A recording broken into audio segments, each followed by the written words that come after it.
Hey everyone, Dave Champion here. It's great to be back with you. Today we're going to talk about what is keto. On first blush that may seem self-explanatory, but it's actually not. There's more to keto than most people realize, and I'm going to break it down for you right now.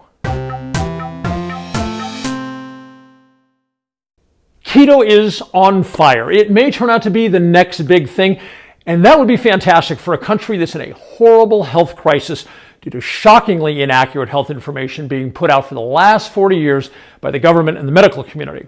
That incredibly bad information has been killing, quite literally killing, our neighbors, friends, and family members for decades now. I'm going to show you how to change that. At the beginning of the 1980s, the government and the medical community started pounding the American people with this message: don't eat fats. Instead, eat primarily carbs and proteins.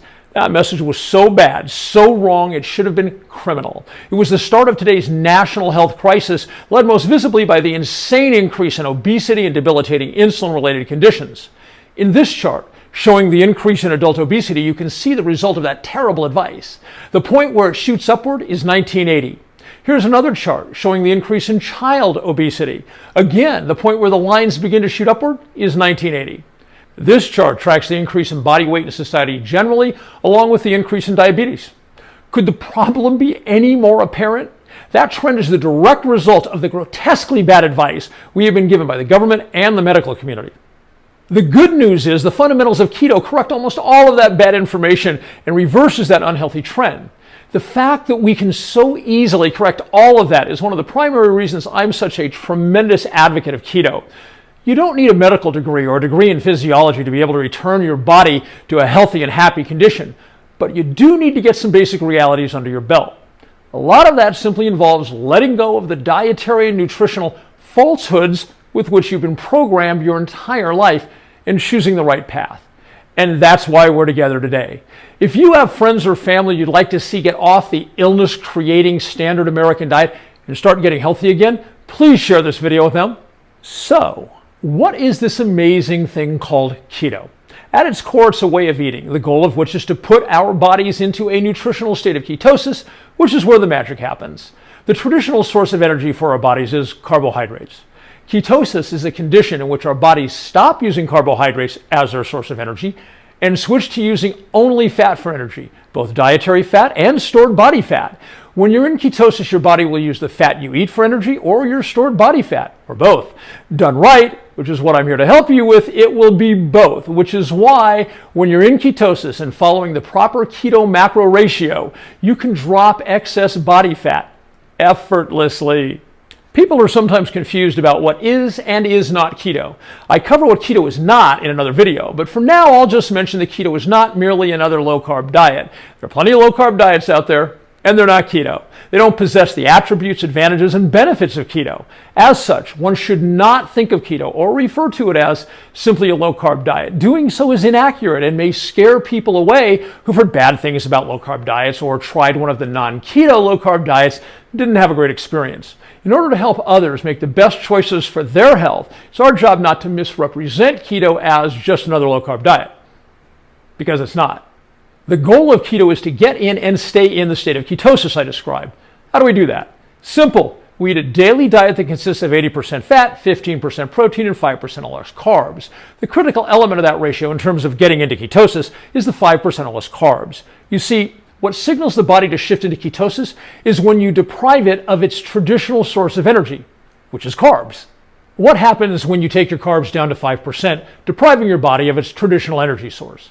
The first thing that happens is your body starts pulling stored carbs, known as glycogen, from various parts of your body, seeking out that energy source it's used to. But your body will burn through those stored carbs pretty quick.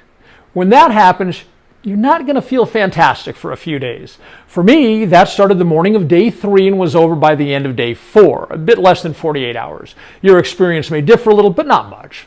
So why did that less than stunning feeling I had for 2 days, often referred to as the keto flu, end on the evening of day 4? Because my body made the transition into ketosis and began using its new energy source, both the dietary fat I was eating, as well as my body's own stored fat. And that is exactly where you want to be. I should point out that I had been eating 80% fat, 15% protein, and 5% less carbs since day one of keto, or phrased another way, the day I switched to the keto ratio, 80-15-5, was what marked my day one of keto. My point being, when my body went into ketosis, for the previous 4 days, I'd been giving it everything needed to encourage its transition into ketosis and everything it would need once in ketosis. In other words, when my body flipped into ketosis at the end of day 4, it had everything it needed to be happy and make me feel good. And it did. In another video, I discuss what you can expect to experience over time on keto. I shared that in the form of a timeline with the primary emphasis on the first week, day by day, and then expanded to address the first month and so on. Since keto is a dramatic departure from how most people ate before keto, it's helpful to let you know what you can expect and set those expectations so you're comfortable with your keto journey. Now you know the most fundamental aspects of what keto is. But there is so much we haven't covered, such as how do you prepare for day one, what you should have in your kitchen before you pull the trigger. If you maintain the 80-15-5 keto ratio, can you eat as much as you want? Speaking of the 80-15-5 ratio, how do you know you achieve that? Do you need to read every nutritional label and then use some NASA-level mathematics to figure it all out? Not at all. It's super easy, and I'll tell you exactly how to do that and so much more in the next video. That's why you want to take a moment now to hit the subscribe button and the notification bell so you'll know when more success videos are posted. Also, please let me know in the comments if this video has been helpful and what keto issues you'd like to know more about. Thanks for allowing me to join you on your keto adventure. I look forward to speaking with you in the next video.